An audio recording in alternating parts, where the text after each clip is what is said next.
जिंदगी में अगर कुछ कर गुजरने की चाह हो तो आगे आने वाली हर चुनौतियां आसान लगती है। प्रदीप नाम का एक लड़का बिहार के एक छोटे से गांव से बिलोंग करता है। इनके पिताजी बहुत ही गरीब थे। एक छोटे से पेट्रोल पंप पर पेट्रोल भरने का काम किया करते थे और पेट्रोल पंप पर दिन भर कड़ी धूप, बरसात और ठंड में काम करने का दर्द क्या होता है इनकी पिताजी अच्छे तरीके से समझ रहे थे। तभी उन्होंने सोच लिया कि चलो मैं तो कुछ नहीं कर पाया, लेकिन मैं अपने बेटे को पढ़ा लिखा कर बड़ा अफसर जरूर बनाऊंगा, क्योंकि मैं नहीं चाहता हूँ कि जिस हालात में मैं अपनी जिंदगी गुजार रहा हूँ मेरे बेटे भी ऐसे ही गुजारे। दोस्तों, प्रदीप अपनी बीकॉम कंप्लीट करते ही अपने पिताजी से कहता है कि पिताजी मैं यूपीएससी की तैयारी करने के लिए दिल्ली जाना चाहता हूँ। तो उनके पिताजी बिना कुछ सोचे दिल्ली पढ़ाई करने के लिए हाँ कर दिया और 10 से 15 हजार रुपए प्रदीप को देकर यूपीएससी की तैयारी करने के लिए भेज दिया। लेकिन दोस्तों, जब प्रदीप दिल्ली जाकर कोचिंग के बारे में बात करता है तो वहाँ की कोचिंग फी जानकर शॉक हो जाता है और प्रदीप अपने कमरे में आकर सोचने लगता है कि यार कोचिंग का फी इतना ज्यादा 1.5 लाख, मेरे पिताजी कहां से इतने पैसे लाएंगे, लगता है मैं अपने सपने को पूरा नहीं कर पाऊंगा। फिर प्रदीप अपने पिताजी को कॉल करके बताता है कि पिताजी यहाँ तो कोचिंग का फी बहुत ज्यादा है, मैं घर आ जाता हूँ। तब उनके पिताजी बोले, प्रदीप बेटा क्यों, क्या हुआ, कितना फी है? तब प्रदीप ने बोला कि पिताजी यहाँ कोचिंग का फी 1.5 लाख है, फिर रूम रेंट, रहना, खाना पीना, कहाँ से आएगा इतना पैसा? तब उनके पिताजी बोले कि बेटा तुम टेंशन मत लो, तुम कोचिंग ज्वाइन करो और मैं पैसे 1 से 2 दिन में भेजता हूँ।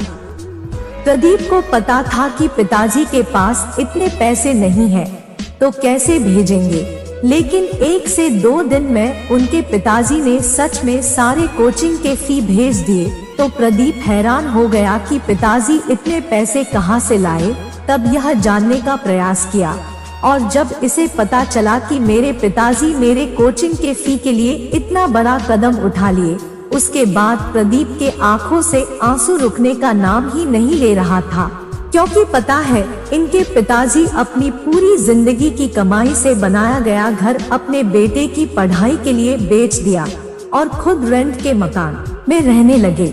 इसके बाद प्रदीप का नींद, चैन सब कुछ उड़ गया और उसी वक्त अपने आप से प्रण और कहा, जब मेरे लिए पिताजी इतना बड़ा त्याग कर सकते हैं तो मैं आज वादा करता हूँ कि मैं अपनी तैयारी में कोई भी कमी नहीं आने दूंगा और बहुत जल्द पिताजी के लिए एक महल बनाऊंगा।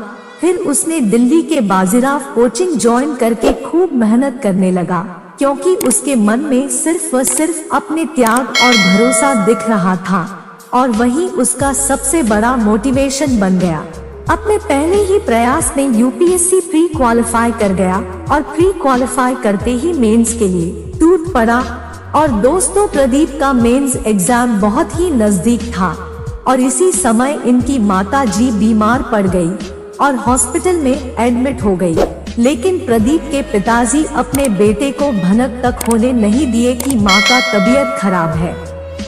तो जब प्रदीप मेंस एग्जाम देकर घर आया तब पता चला कि जब वो एग्जाम की तैयारी कर रहा था तो उसकी माँ हॉस्पिटल में एडमिट थी। तब प्रदीप ने अपनी माँ से कहा कि माँ आपने हमें बताया क्यों नहीं, और पिताजी आप क्यों नहीं बताएं? तब प्रदीप की माँ कहती है कि बेटा उस दिन अगर मैं तुम्हें बता देती तो शायद तुम पढ़ाई ठीक से नहीं कर पाता, तुम्हारा सारा ध्यान इधर उधर रहता, फिर तुम और तुम्हारे पिताजी के सपने कैसे पूरे होते। इतना बात सुनकर प्रदीप के आंखों में आंसू आ गया। तब प्रदीप ने कहा कि माँ आप टेंशन मत लो, आपका प्रदीप बहुत अच्छे से पढ़ाई किया है, बहुत जल्द आईएएस बनूंगा माँ। इसके बाद प्रदीप वापस दिल्ली आ गया यूपीएससी की इंटरव्यू देने के लिए और जब वक्त आता है यूपीएससी फाइनल रिजल्ट चेक करने का, इसने अपना रोल नंबर डाला और चेक किया।